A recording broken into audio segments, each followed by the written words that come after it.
Good morning students. बेटा हमारा basic चल रहा था, ठीक है। बेसिक में बेटा हम नंबर सिस्टम पूरा पढ़ चुके थे।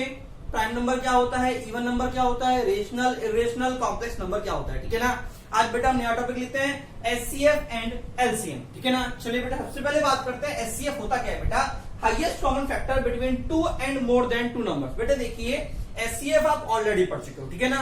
फिर बट अभी हम क्या बात करेंगे जो हमारे काम का है, ठीक है। थोड़ा सा एग्जांपल लेते हैं आपके अकॉर्डिंग, थोड़ा बेसिक एग्जांपल। अगर मैं बोलता हूं बेटा 3,5 का एचसीएफ कितना होगा, 3,6 का कितना होगा बेटा, जितना देखिए हाईएस्ट कॉमन फैक्टर मतलब जो दोनों में सबसे बड़ा कॉमन फैक्टर है बेटा, वो बेटा मेरा क्या होगा, एचसीएफ होगा। क्या होगा, एचसीएफ होगा मतलब 3। क्या क्लियर हुआ नहीं हुआ, दोनों का हाईएस्ट कॉमन फैक्टर। क्या समझ में आया नहीं आया। एक और एग्जांपल लेते हैं, मान लो मुझे एचसीएफ चाहिए 3,5 का। क्या चाहिए बेटा, 3,5 का। तो बेटा हाईएस्ट कॉमन फैक्टर कौन सा है बेटा, 1। क्लियर, ठीक है। चलिए मान लो बेटा मैं बात करता हूं एचसीएफ ऑफ 3,9,6। इस बार कितना जाएगा बेटा, इस बार बेटा मेरा एचसीएफ जाएगा बेटा 3, क्योंकि तीनों को बेटा यही बेटा सबसे बड़ा मेरा कॉमन फैक्टर है। क्लियर हुआ नहीं हुआ। अब अगर मैं बात करूं, देखो ये नंबरिंग तो बेटा आप अब तक ऑलरेडी पढ़ चुके हो, ये नंबरिंग तो अब तक आप ऑलरेडी पढ़ चुके हो। बट अगर मैं बात करूं कि भाई मुझे इस बार एचसीएफ चाहिए किसी इक्वेशन का, मान लो मैं ले लिया बेटा x², दूसरा मैंने लिया x इंटू एक्स प्लस 1, ठीक है। और मुझसे पूछा गया कि बताओ इसका एचसीएफ क्या होगा। तो बेटा मैं क्या देखूंगा, वो नंबर जो दोनों में सबसे कॉमन है, वो नंबर जो दोनों में कॉमन है बेटा, वो क्या आएगा बेटा, वो आएगा x। क्या आएगा बेटा, x आएगा। चलो एक एग्जांपल हम और ले लेते हैं।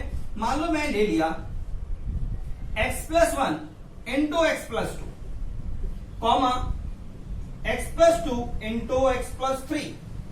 तो बेटा मेरा इस बार एचसीएफ कितना है बेटा, दोनों में कॉमन क्या है बेटा, दोनों में कौन बेटा, x प्लस 2 बेटा दोनों में कॉमन है। तो बेटा मेरा एचसीएफ क्या हो गया बेटा, मेरा एचसीएफ हो गया बेटा यहाँ पे x प्लस 2। क्या क्लियर हुआ नहीं हुआ, कोई डाउट। चलिए बेटा आगे बढ़ते हैं। बेटा देखिए हमने एचसीएफ बेटा अभी तक 2 नंबर्स का पढ़ा, 3 नंबर्स का पढ़ा। फिर हमने पढ़ा बेटा अगर इक्वेशन होगी तो बेटा एचसीएफ मेरा क्या होगा, ठीक है ना। बेटा अगर मान लो मेरे पास कोई फ्रैक्शन का एचसीएफ पूछा जाता है, इसका बेटा फ्रैक्शन का, जैसे मुझे मान लो a/b, c/d और e/f का बेटा अगर मुझसे एचसीएफ पूछा है बेटा, तो मैं क्या करूंगा बेटा, जो भी मेरा न्यूमरेटर है बेटा, जो भी मेरे न्यूमरेटर है बेटा, मैं न्यूमरेटर का तो एचसीएफ लूंगा और बेटा डिनोमिनेटर का एलसीएम लूंगा। क्या लूंगा बेटा, डिनोमिनेटर का बेटा मैं एलसीएम लूंगा। क्या क्लियर हुआ नहीं हुआ। देखिए एग्जांपल हम देख लेते हैं। मेरे पास मुझे एचसीएफ चाहिए 2/3, 3/4 एंड 4/5। 2/3, 3/4 एंड 4/5। तो मैंने क्या कहा था बेटा, न्यूमरेटर का एचसीएफ मतलब एचसीएफ ऑफ 2, 3, 4, न्यूमरेटर का एचसीएफ एंड डिनोमिनेटर का एलसीएम मतलब 3, 4, 5 का एलसीएम। अब बेटा मैं ध्यानता हूं कि ऊपर 2, 3, 4 है बेटा, मेरे पास कोई भी कॉमन नहीं है, इसका मतलब एचसीएफ कितना हो गया 1। और अगर मैं बात करूं नीचे वाले एलसीएम की, तो बेटा वो कितना आएगा बेटा, 3 इंटू 4 इंटू 5 कितना हो गया बेटा, मेरे पास आंसर आ गया 60। बेटा एचसीएफ के बाद अगर हम बात करते हैं एलसीएम की, तो बेटा एलसीएम का मतलब होता है लोएस्ट कॉमन मल्टीपल ऑफ 2 और more than 2 numbers and expression. मतलब बेटा नंबर्स हो या एक्सप्रेशन हो, उनका अगर मुझे लोएस्ट कॉमन मल्टीपल चाहिए बेटा, तो मैं बोलूंगा बेटा एलसीएम। बेटा देखो लोएस्ट कॉमन मल्टीपल का नंबर क्या है बेटा, कि सब देखो अगर मैं बात करूं 2 और 6 की, तो देखो 12 हो गया, 24 हो गया, 18 हो गया, 30 हो गया। बेटा ये सभी नंबर हो बेटा जिनसे, या फिर मैं बोलूं 6 हो गया बेटा, इन सभी नंबर से बेटा ये दोनों नंबर डिवाइड हो जाएंगे, ठीक है ना। तो मैंने क्या बोला बेटा, ये जो सभी नंबर है बेटा, इन सब में जो सबसे छोटा नंबर है जिससे ये दोनों डिवाइड हो जाए बेटा, वो होगा मेरा एलसीएम। मतलब लोएस्ट सबसे छोटा नंबर जिससे ये दोनों डिवाइड हो जाए, कॉमन मल्टीपल हो। क्लियर। तो बेटा वो क्या होगा बेटा, वो बेटा मेरा होगा 6। क्या क्लियर हुआ नहीं हुआ। इसका मतलब बेटा अगर मैं इसके बात करूं तो बेटा इसका एलसीएम आएगा 6। इसका कितना आएगा बेटा, देखिए अगर मैं बात करूं, देखो 9 से 6 डिवाइड नहीं होगा, ठीक है ना। तो देखो एलसीएम निकालने की ट्रिक और समझिएगा कि जो भी मेरा सबसे बड़ा नंबर है उसके मल्टीपल में चले जाएंगे। तो 9 का मल्टीपल क्या होता है 18। क्या 18 से दोनों तीनों डिवाइड हो रहे हैं, 9 हो रहा है, 6 भी हो रहा है और 3 भी हो रहा है। मतलब मेरा एलसीएम क्या आ गया बेटा, मेरा एलसीएम आ गया 18। क्या क्लियर हुआ नहीं हुआ। चलिए अब बेटा मैं बात करता हूं एक्सप्रेशन की, किसकी बेटा, एक्सप्रेशन की। अगर एक्सप्रेशन होगा तो मेरे पास क्या होगा, ठीक है। अब देखिए हमारे पास क्या होगा, देखो जो भी मेरे पास नंबर है बेटा, उस टर्म की जो भी बेटा मेरी हाईएस्ट पावर है बेटा, वो मुझे एलसीएम में लेनी है। जैसे कि यहाँ पे मुझे x प्लस 1 दोनों में है अब उसकी पावर बेटा यहाँ पे 1 और यहाँ पे 3, हाईएस्ट कौन सी है बेटा, मेरी बेटा 3 हाईएस्ट है, मतलब मैं x+1 का पावर 3 को लूंगा, ठीक है ना। अब बात करते हैं x की, बेटा x की पावर यहाँ पे कितनी है 1, और अगर बेटा मैं इधर ध्यान दूं तो बेटा इधर भी x की पावर 0 होगा, क्योंकि x पर 0 कितना होता है बेटा 1, तो हाईएस्ट कौन सा है बेटा 0 या 1, मतलब ये कितना आ गया x आ गया, ठीक है ना। इसका मतलब बेटा अगर मैं इसका एलसीएम बोलता हूं तो इसका एलसीएम कितना आएगा x इंटू x+1 का होल क्यूब। क्या क्लियर हुआ नहीं हुआ, चलिए इसकी भी बात कर लेते हैं। मैंने क्या कहा था कि किसी भी टर्म की हाईएस्ट पावर, तो x+1 की हाईएस्ट पावर कितनी है, इधर कुछ नहीं, इधर कुछ नहीं, इधर पावर कितनी है 1, मतलब x+1 की बेटा 1 पावर आएगी, पहली बात तो, ठीक है ना। और टर्म कौन सी है बेटा, और बेटा मेरे पास x है, इधर x² पावर 2, इधर x³ पावर 3, इधर x की पावर 0, तो बेटा हाईएस्ट कितनी हुई बेटा पावर, मेरे पास हाईएस्ट पावर हुई x³। क्लियर हुआ नहीं हुआ, इसका मतलब बेटा इसका एलसीएम कितना जाएगा बेटा, इसका एलसीएम आ जाएगा x³ इंटू x+1। चलिए बेटा देखिए एलसीएम का बेटा जो मेरे पास सेकंड पॉइंट है वो क्या है बेटा, कि अगर मुझे दो रेशनल नंबर का एलसीएम करना है, ठीक है ना, तो बेटा मेरा उसका एलसीएम हो जाएगा, ठीक है। और बेटा जो मेरा एलसीएम आएगा बेटा वो भी रेशनल नंबर होगा, जैसे कि हमने देखा था 2 और 6 पॉसिबल था, ठीक है ना। बट अगर मैं बात करूं कि मुझे रेशनल और इरेशनल नंबर का कोई एलसीएम पूछे कि बताओ रेशनल और इरेशनल का एलसीएम क्या होगा बेटा, तो बेटा ध्यान रखना एलसीएम इज नॉट पॉसिबल, मतलब रेशनल और इरेशनल का एलसीएम पॉसिबल नहीं है, ठीक है ना। अगर बेटा मैं बात करूंगा LCM of irrational number and irrational number, मतलब दो इरेशनल नंबर्स का अगर मुझसे पूछा कि एलसीएम होगा या नहीं होगा, तो बेटा ध्यान रखिएगा पॉसिबल भी है और पॉसिबल नहीं भी है, मतलब एलसीएम हो भी सकता है और नहीं भी हो सकता। अब एक बात ध्यान रखिएगा, अगर पॉसिबल है तो बेटा पहली बात तो इरेशनल होगा, क्या होगा इरेशनल होगा। दूसरी बात बेटा एलसीएम तभी पॉसिबल होगा जब वो सेम टाइप के होंगे, जब दोनों इरेशनल नंबर बेटा मेरे क्या होंगे सेम टाइप के होगी बेटा, तभी इस केस में मेरा एलसीएम पॉसिबल होगा। मतलब रेशनल पे possible, rational irrational not possible, rational rational possible only if same type, अगर सेम टाइप है तो ही पॉसिबल होगा, और होगा तो क्या होगा इरेशनल होगा। चलिए आगे बढ़ते हैं बेटा। देखिए अभी मैंने बोला था कि 3 point, LCM of rational and irrational बेटा कई बार लोग 2 और पाई का एलसीएम 2 पाई बोल देते हैं, ठीक है ना, जो कि बेटा कभी भी पॉसिबल नहीं है। क्यों, एक बेटा मेरा रेशनल है, एक मेरा इरेशनल है, पहली बात तो, ठीक है। अब बात करता हूं बेटा LCM of 2 pi and pi square, ठीक है ना, 2 पाई एंड पाई स्क्वायर। अब देखिए बेटा ये भी मेरा इरेशनल और बेटा ये भी मेरा इरेशनल, ठीक है ना। और बेटा बहुत सारे बच्चे, क्या अधिकांश बच्चे बेटा दोनों का एलसीएम 2 पाई स्क्वायर बोलते हैं, क्या बोलते हैं 2 पाई स्क्वायर, जो कि नहीं है, पॉसिबल ही नहीं है। क्यों पॉसिबल नहीं है बेटा, क्योंकि दोनों सेम कैटेगरी के नहीं है, एक पाई है दूसरा पाई स्क्वायर है, ठीक है। अगर मैं बात करता हूं एलसीएम में पाई एंड 3 पाई, इसका हो जाएगा 3 पाई, ये पॉसिबल है क्योंकि दोनों सेम टाइप के पाई एंड पाई के, ठीक है। अगर मैं बोलता हूं √3 और √6 का, बच्चे बोलते हैं सर √6 होगा, जो भी फिर से पॉसिबल नहीं है क्योंकि सेम टाइप नहीं है। बेटा देखिए ये जो है आपने देखा इरेशनल में बेटा कई बार तो पॉसिबल था, कई बार पॉसिबल नहीं था, तो इनका पता कैसे पड़ेगा, सर इस बार पॉसिबल है इस बार पॉसिबल नहीं है। तो बेटा मेरे पास इन कॉन्सेप्ट के लिए एक बेसिक कॉन्सेप्ट क्या है बेटा, बेसिक कॉन्सेप्ट हमारा क्या बोलता है, बेसिक कॉन्सेप्ट ये बोलता है, चलिए बेटा देखिए मैंने क्या बोला था, मेरी बेसिक कॉन्सेप्ट क्या है बेटा, बेसिक कॉन्सेप्ट ये बोलता है कि अगर एलसीएम ए और बी का सी है, अगर ए और बी का एलसीएम सी है, तो बेटा ये तभी पॉसिबल है, then it is possible only when c by a and c by b is integer।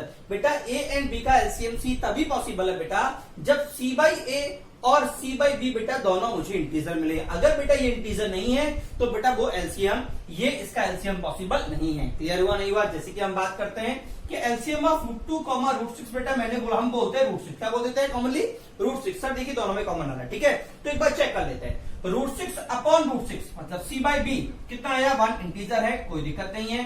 But √6 upon √2 बेटा कितना आएगा, √3, जो कि इंटीजर नहीं है, इसका मतलब ये चीज बेटा मेरी पॉसिबल नहीं है, ये इसका एलसीएम नहीं है। क्या क्लियर हुआ नहीं हुआ।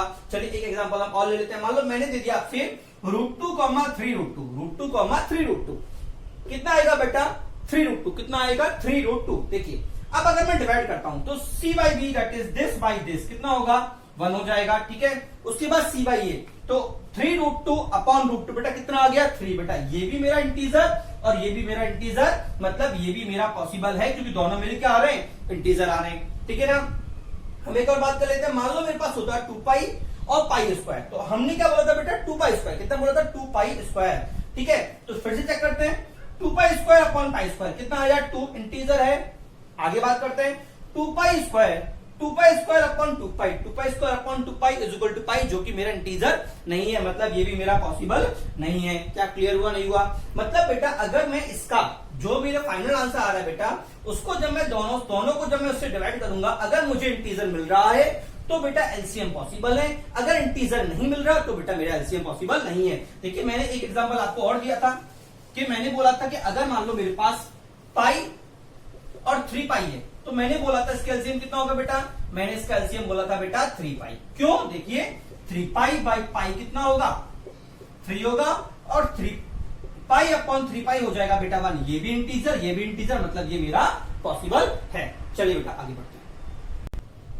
बेटा देखिए इफ एचसीएफ ऑफ, बेटा देखिए अगर मान लो मेरे पास कोई दो नंबर है ए एंड बी, उसका बेटा एचसीएफ सी है और एलसीएम डी है बेटा, तो बेटा एक बात तो ध्यान रखिएगा कि मेरे पास जो भी एचसीएफ होगा बेटा वो ऑलवेज एलसीएम से छोटा होगा। क्लियर हुआ नहीं हुआ? और बेटा दूसरी बात कि अगर मुझसे बोला है कि इन दोनों नंबर का प्रोडक्ट कितना होगा, तो product of this number is equal to HCF of this number into LCM of this number, that is A B is equal to C D. क्या क्लियर हुआ नहीं हुआ? ठीक है बेटा, ये मेरी इसकी प्रॉपर्टीज है एचसीएफ और एलसीएम भी। ठीक है, अब बेटा हम एग्जांपल कर लेते हैं। आपसे पूछा गया है find product of two numbers whose HCF is 25 and LCM is 5। ठीक है बेटा, देखिए अगर मैं बात करूं कि बताओ इसका प्रोडक्ट कितना होगा, तो बेटा मैं बोलूंगा नॉट पॉसिबल। क्यों बेटा? क्योंकि बेटा इधर मेरा जो HCF है वो बड़ा है LCM से, जो कि पॉसिबल नहीं है। मैंने कहा था HCF ऑलवेज छोटा होगा, मतलब ये मेरा पॉसिबल नहीं है। अगला क्वेश्चन क्या है बेटा, find product of two number whose HCF is 4 and LCM is 24। मतलब बेटा इस केस में बेटा अगर मैं बात करूं तो देखो मेरा HCF कितना चला गया, मेरा HCF चला गया 4 एंड LCM चला गया बेटा 24। तो बेटा मैंने कहा था a, b कितना था, HCF इंटू LCM, यही तो था। a, b क्या था बेटा, HCF इंटू b, मतलब दो नंबर का प्रोडक्ट क्या था बेटा, दोनों के HCF और LCM के बराबर था। क्लियर हुआ नहीं हुआ? तो बेटा ये कितना मिल गया मुझे, 4 इंटू 24 दैट इज 96। क्लियर हुआ नहीं हुआ? चलिए बेटा आगे बढ़ते हैं।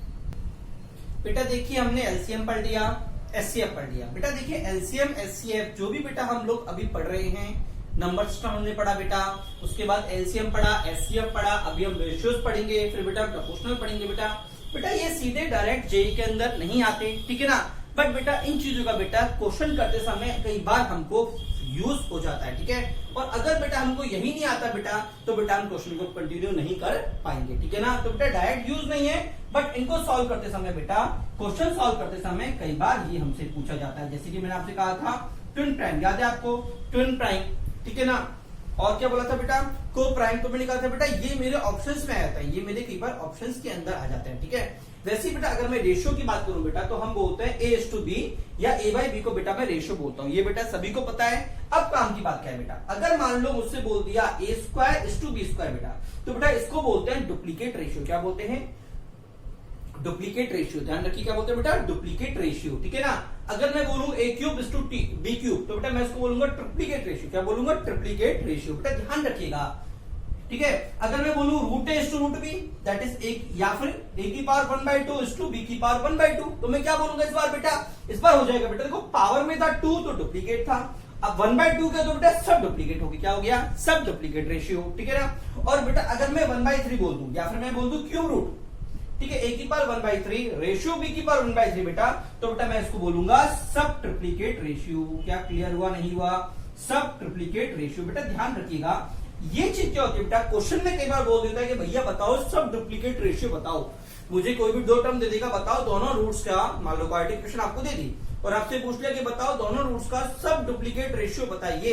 अब आपको यही नहीं पता कि सब डुप्लीकेट क्या होता है, तो बेटा आपके लिए क्वेश्चन खत्म है। आप अल्फा निकालोगे, बीटा निकालोगे, इनर का स्क्वायर रूट भी निकाल लोगे बेटा, बट सॉल्व होने के बावजूद बेटा आपको नहीं होगा। क्यों? क्योंकि बेटा आपको ये वर्ड नहीं पता। तो बेटा इधर क्या करना है आपको ये वर्ड्स याद रखने हैं कि डुप्लीकेट क्या होता है, ट्रिप्लीकेट क्या होता है, सब डुप्लीकेट क्या होता है और सब ट्रिप्लीकेट क्या होता है। ठीक है ना, चलिए बेटा देखिए रेशियोज की बात बेटा मेरे पास आप सामने आता है बेटा प्रोपोर्शनल। प्रोपोर्शनल होते क्या है वो समझिएगा।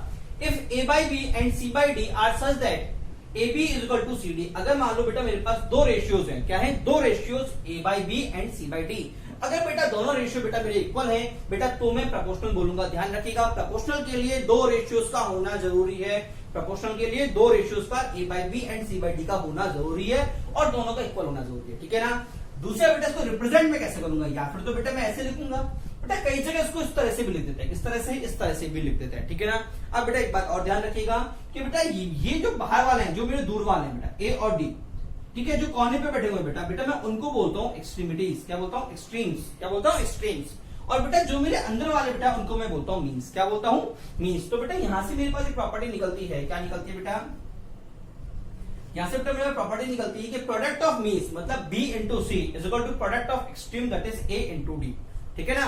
चाहो तो आप चेक भी कर सकते हो। देखो इधर से अगर मैं इधर क्रॉस मल्टीप्लाई करता हूँ, क्या करता हूँ, क्रॉस मल्टीप्लाई, तो मुझे इधर से क्या मिलेगा बेटा, मुझे मिलेगा a into D is equal to b into C. BC क्या था बेटा मेरे पास, मीन्स, एडी क्या था बेटा मेरे पास, एक्सट्रीम्स। क्या समझ में आया, नहीं आया, कोई डाउट बेटा। बेटा देखिए प्रोपोर्शनल के बाद बेटा हम आगे बढ़ते हैं तो बेटा मेरे सामने आता है बेटा कंपोनेंडो एंड डिविडेंडो। कंपोनेंडो और डिविडेंडो बेटा होता क्या है, if A B is equal to C D, मतलब बेटा मेरे पास ये क्या है, एक प्रोपोर्शनल है। क्या है, याद है प्रोपोर्शनल बोला था कि अगर दो रेशियो आपस में इक्वल है बेटा तो मैं उसको बोलूंगा प्रोपोर्शनल, ठीक है ना। तो अगर बेटा मेरे पास कोई प्रोपोर्शनल है that is A B is equal to C D है बेटा, तो बेटा always a plus B upon a minus B is equal to c plus D upon c minus D always होगा। क्लियर हुआ, नहीं हुआ। a plus B upon a minus B is equal to c plus D upon c minus D. बेटा एक बार proof देख लेते हैं। बेटा मेरे पास क्या था बेटा मेरे पास ये था, ठीक है ना। मैंने क्या किया बेटा, इसको लिखा। एक बार तो बेटा मैंने क्या किया, इसमें +1 किया। बेटा एक बार मैंने किया इसमें -1। क्लियर हुआ, नहीं हुआ। अब क्या करूंगा बेटा, मैं एलसीएम लूंगा। बेटा जैसे मैंने एलसीएम लिया तो मुझे यहाँ पे क्या मिला, a plus B upon B, इधर क्या मिला, c plus D upon D. बेटा इधर मुझे क्या मिलेगा बेटा, a minus B upon D और c minus D upon D. Clear हुआ, नहीं हुआ।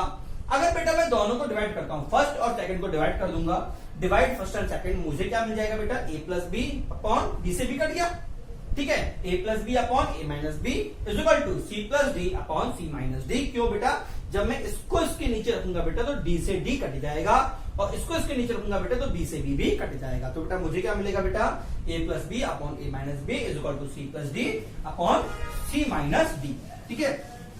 बेटा जरा ध्यान दीजिएगा कि इधर मैंने किया क्या, ध्यान रखना, याद कैसे रखना है बेटा, बहुत लॉलीपॉप चीज है। मुझे करना क्या है बेटा, मुझे सिंपल सा एक काम क्या करना है कि सबसे पहले क्या करना है बेटा, मुझे सबसे पहले न्यूमरेटर को लिखना है। क्या लिखना है बेटा, जो भी मेरा न्यूमरेटर, याद करने का तरीका क्या था बेटा, a क्या था, a ठीक है। उसके बाद डिनोमिनेटर को b ऊपर प्लस नीचे माइनस हो गया।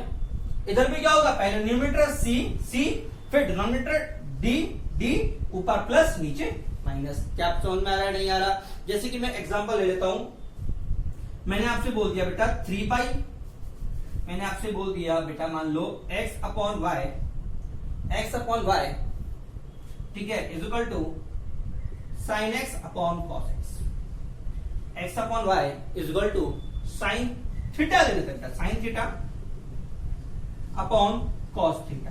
तो पहली बात तो बेटा क्या रेशियो है कि नहीं है, बेटा रेशियो है। क्यों, देखो ये रेशियो और ये रेशियो क्या प्रोपोर्शनल है कि नहीं है, प्रोपोर्शनल। पहले क्या चेक करेंगे बेटा, प्रोपोर्शनल है कि नहीं है, ये देखो ये और ये दोनों इक्वल हैं बेटा, इसका मतलब प्रोपोर्शनल है। अगर बेटा मैं इसमें CND लगाता हूं, क्या लगाता हूं इस पे, अगर बेटा मैं CND लगाता हूं तो मुझे क्या बोला था, मैं पहले लिखूंगा सबसे पहले न्यूमरेटर डिनोमिनेटर। क्लियर हुआ, नहीं हुआ। उसके बाद ऊपर प्लस नीचे माइनस। इधर भी क्या होगा बेटा, सबसे पहले न्यूमरेटर उसके बाद डिनोमिनेटर और डिनोमिनेटर। क्लियर हुआ, नहीं हुआ। उसके बाद ऊपर प्लस और नीचे माइनस। क्या क्लियर हुआ, नहीं हुआ। क्या समझ में आया, नहीं आया कि CND मुझे अप्लाई कैसे करना है, पहले न्यूमरेटर लिख दो, डिनोमिनेटर लिख दो, ऊपर प्लस और नीचे माइनस। इधर भी पहले न्यूमरेटर फिर डिनोमिनेटर, ऊपर प्लस नीचे माइनस, ठीक है। बेटा एक बात ध्यान रखिएगा, ये जो है मैं ऊपर प्लस लू नीचे माइनस लू, चाहूं तो बेटा मैं ऊपर माइनस नीचे प्लस भी ले सकता हूं, बट बेटा ध्यान रखना दोनों में सेम चलेगा, दोनों में ऊपर प्लस होगा या दोनों और नीचे माइनस, या फिर दोनों में ऊपर माइनस नीचे प्लस। कैसे, इसका रेसिप्रोकल कर दो, बात तो वही हो जाएगी बेटा, ठीक है। तो कुछ भी मैं कर सकता हूं जो मेरी रिक्वायरमेंट है, ठीक है। बट स्टैंडर्ड CND में फॉर्म में बेटा ऊपर प्लस होता है, नीचे नेगेटिव होता है। क्लियर हुआ, नहीं हुआ बेटा। अभी हम एक बात और करते हैं, मान लो मैंने आपसे बोला मान लो मैंने आपसे बोला कि मुझे दे रखा है A/B, क्या इस पे C एंड D लगेगा? नहीं लगेगा बेटा, नहीं लगेगा। क्यों बेटा? ये रेशियो है, प्रोपोर्शनल नहीं है। ये रेशियो है, प्रोपोर्शनल नहीं है, इसका मतलब इस पे C एंड D नहीं लगेगा। अच्छा चलिए मैं बोलता हूं A/B = Y, क्या अब C एंड D लगेगा? क्या C एंड D क्या लगेगा या नहीं लगेगा? बेटा इस पे C एंड D लग जाएगा। अब बच्चे के लिए सर ये तो प्रोपोर्शनल है ही नहीं, एक तरफ तो है दूसरी तरफ तो बंदूक गायब है, तो मैं क्या बोलूंगा बेटा? बेटा ले मैंने लगा दिया, क्या हुआ? अरे 1 तो रहेगा ना, देख मैंने प्रोपोर्शनल बना दिया। अब मैं क्या बोलूंगा? वापस C एंड D लग गया, क्या होगा? A न्यूमरेटर, उसके बाद डिनोमिनेटर B, ऊपर प्लस नीचे माइनस, इधर क्या होगा बेटा? वापस Y 1 ऊपर प्लस नीचे माइनस। क्या सभी को समझ में आ रहा है? नहीं आ रहा? क्लियर हुआ? जैसे कि बेटा मैं एक एग्जांपल और ले लेता हूं। मान लो मैंने ले लिया आपके सामने 10⁻x अपॉन 10⁻⁻x, ठीक है। मैंने क्या किया? देखो ये क्या एक्चुअल में, ये था क्या एक्चुअल में, समझना जरा। बेटा मैं बोलता हूं 10 2x, 10 2x, इसको क्या बोलूंगा मैं? 10 2x, ठीक है। या फिर मैं बोल दूंगा x², 10x², ठीक है। ये कितना हो जाएगा बेटा? 10x इंटू x, यही होगा? होगा नहीं होगा? नहीं, x² ही लूंगा बेटा, ध्यान रखिएगा, 2x ही लूंगा बेटा। 10⁻²x, उसको मैं लूंगा मैं 10x प्लस x, ये तो होगा। इसको मैं लिख सकता हूं बेटा 10x अपॉन 10⁻x। क्या समझ में आ रहा है? नहीं आ रहा? मैंने इसको क्या किया? इसको मैंने मल्टीपल में लिख दिया। ये बेटा मल्टीपल में लिख दिया, मतलब बेटा मैं इसको चाहूं तो ऐसे भी लिख सकता हूं, इसे लिखूंगा ना मैं ऐसे 10x इंटू 10x, और ये कितना हो जाएगा? इसको नीचे ले गया तो कितना हो गया? 10⁻⁻x। क्लियर हुआ नहीं हुआ? मतलब बेटा मेरे पास एक सिंपल टर्म थी बेटा, मैंने क्या किया? उस टर्म को किसमें कन्वर्ट कर दिया? रेशियो में कन्वर्ट कर दिया। क्या कर दिया? रेशियो में कन्वर्ट कर दिया। इसका मतलब क्या है बेटा? मान लो मुझे 10 2x = y दे रखा है, ठीक है ना, और मुझसे बोला गया कि भाई C एंड D लगा के दिखा, तो क्या करूंगा मैं? इसको लिख दूंगा इस फॉर्म में। मैं क्या लिखूंगा? 10x upon 10⁻⁻x। बेटा देखिए ये जो मैं ऑपरेशन अप्लाई कर रहा हूं बहुत कम अप्लाई होता है, बट बेटा कई बार ये हमारे काम आता है। e⁻x के अंदर जब आप सॉल्व करते हो, आगे बढ़ोगे, तो बेटा मेरे पास e⁻x अपॉन e⁻⁻x नाम की टर्म आती है। क्या आती है मैं आपको बताता हूँ क्या आती है, पहले इधर समझ लीजिए। इक्वल टू बेटा मैं क्या बोलूंगा? y/1 बोलूंगा। क्या बोलूंगा? y/1 बोलूंगा। अब देखो रेशियो है, मतलब C एंड D मेरा लग जाएगा। C एंड D बेटा मेरा लग जाएगा। तो बेटा C एंड D कैसे लगेगा? देखो 10x अपॉन 10x, और नीचे वाला 10⁻x 10⁻x, ऊपर प्लस नीचे माइनस। इधर क्या होगा बेटा? ऊपर y नीचे y, 1 ऊपर प्लस नीचे माइनस। क्या समझ में आया? नहीं आया? मतलब बेटा मैंने इस टर्म को इस टर्म में कन्वर्ट कर दिया। या फिर मैं बोलूं if this is true then this is also true, if this is true then this is also true. बेटा यूज कहां हुआ बेटा? बेटा ध्यान रखिएगा, जब मैं बात करता हूं, देखो हमारे पास एक टर्म आती है, मैंने भी आपसे कहा था, वो क्या आती है बेटा? मेरे पास आता है e⁻x plus e⁻⁻x upon e⁻x minus e⁻⁻x। बेटा ये मेरे पास कई बार एग्जाम में आती है, ठीक है ना। तो बेटा हम सीधे इसको याद भी कर सकते हैं, समझ सकते हैं कि भाई यहाँ पे C एंड D भी अप्लाई हो सकता है। क्लियर हुआ नहीं हुआ? चलिए आगे बढ़ते हैं। एक एग्जांपल हम और ले लेते हैं, सिंपल सा एग्जांपल ले लेते हैं। कि मान लो मेरे पास आ गया बेटा, हाँ बेटा देखिए, अगर मैं बात करूं कभी भी C एंड D, बेटा C एंड D उल्टा भी अप्लाई हो जाता है। जैसे कि मैंने बोल दिया आपके पास 10x + 1 अपॉन 10x - 1, ठीक है ना, equal to a + b upon a - b। तो बेटा अगर मैं ध्यान से देखूं बेटा, तो बेटा ये कभी ना कभी तो ये अगर मैं ध्यान से देखूं तो ये बेटा 10x upon 1 equal to a/b का C एंड D है।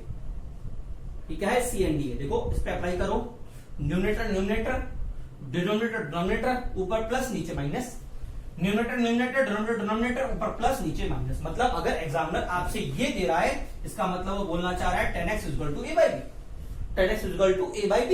तो बेटा ध्यान रखिएगा, एग्जामिनर आपको सीधा हाथ नहीं पकड़ेगा, वो ना हाथी दांत होता है, खाने की और दिखाने की और। बेटा ये कौन से दांत? ये दिखाने के, खाने के एक्चुअल में ये थे। मतलब एग्जामिनर बोलना ही चाहता था, बट बोला कैसे? ऐसे ही। तो बेटा ध्यान रखिएगा, एग्जामिनर कैसे भी आपको क्वेश्चन घुमा के दे सकता है, उसकी जो मर्जी होगी, जैसा वो चाहेगा, ठीक है ना, जो उसकी मर्जी होगी बेटा वो उस फॉर्म में आपको क्वेश्चन पकड़ा देगा। तो बेटा आपको ध्यान रखना है कि सीएनडी कब लग सकता है, कब लग सकता है, अगर किसी भी दो टर्म में, कोई भी दो टर्म में ऊपर प्लस नीचे माइनस हो, ऊपर प्लस नीचे माइनस, मतलब सीएनडी मेरा अप्लाई हो जाएगा। क्या क्लियर हुआ, नहीं हुआ सभी के लिए? अब बेटा देखिए, मैं तो सोच लिया, आप कहोगे सर आपने तो सोच लिया, मैं कैसे सोचूं?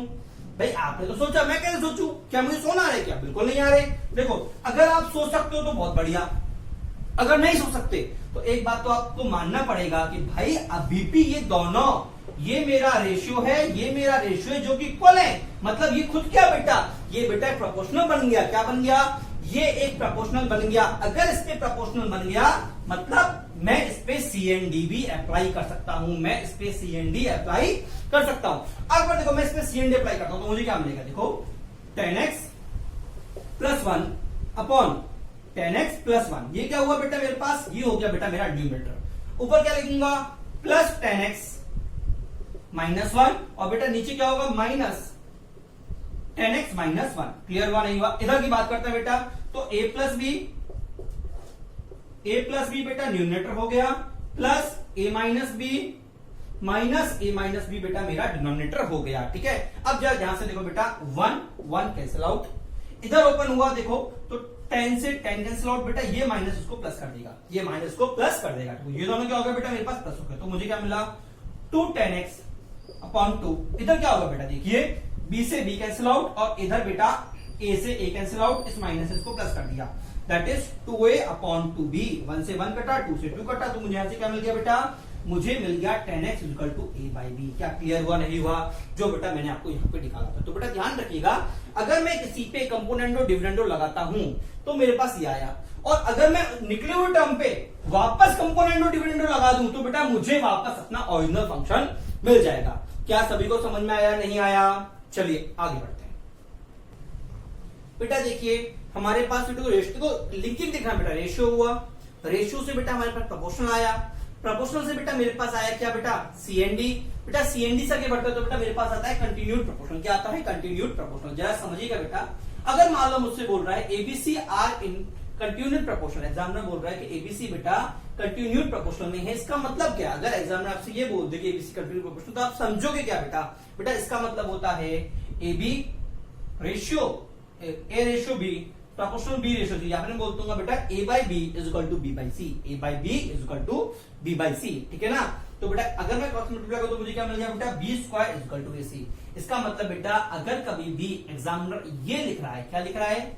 एग्जामिनर अगर ये लिख रहा है बेटा, इसका मतलब वो ये बोलना चाहता है, क्या बोलना चाहता है? B square is equal to A C. बेटा वो ये बोलना चाहता है। बेटा ध्यान रखना, जेई हार्ड नहीं है बेटा, जेई बिल्कुल हार्ड नहीं है बेटा, बट होता क्या है, जेई उस चीज को बजाय सीधा लिखने के उल्टा लिखता है। जैसे मैं बोलता हूं, मैं कान ऐसे पकड़ता हूं, ठीक है, चाहो तो आप ऐसे पकड़ लो, चाहो तो आप ऐसे पकड़ लो। बोर्ड वाला ऐसे पकड़ेगा, जेई वाला ऐसे पकड़ेगा, बात वही है, बट बेटा उसको रिप्रेजेंट करने का तरीका बदल जाएगा। जैसे यहाँ पे बोर्ड में ये बोल दूंगा, जेई में ये बोल दूंगा। क्या क्लियर हुआ, नहीं हुआ? अब बेटा एक बात और ध्यान रखिएगा कि अगर बेटा मेरे पास ये आ रहा है, ठीक है ना, तो बेटा मैं एबीसी को क्या बोलूंगा? ABC are in GP, geometrical progression बेटा सीक्वेंस सीरीज में ये आपके आएगा, ठीक है, आगे आएगा, ठीक है। तो वहां पे याद रखिएगा ये चीज फिर से आने वाली है, कंटिन्यूड प्रोपोर्शनल मैं बोलूंगा डेफिनेशन में। क्लियर हुआ, नहीं हुआ? चलिए बेटा आगे बढ़ते हैं। बेटा ये मेथड बेटा आपकी नेक्स्ट क्लास में कंटिन्यू करूंगा मैं, ठीक है। बेसिक का बेटा ये लास्ट पार्ट होगा, ठीक है ना, उसके बाद बेटा अपनी सेट थ्योरी कंटिन्यू करेंगे। क्लियर हुआ, नहीं हुआ? चलिए बेटा, ओके।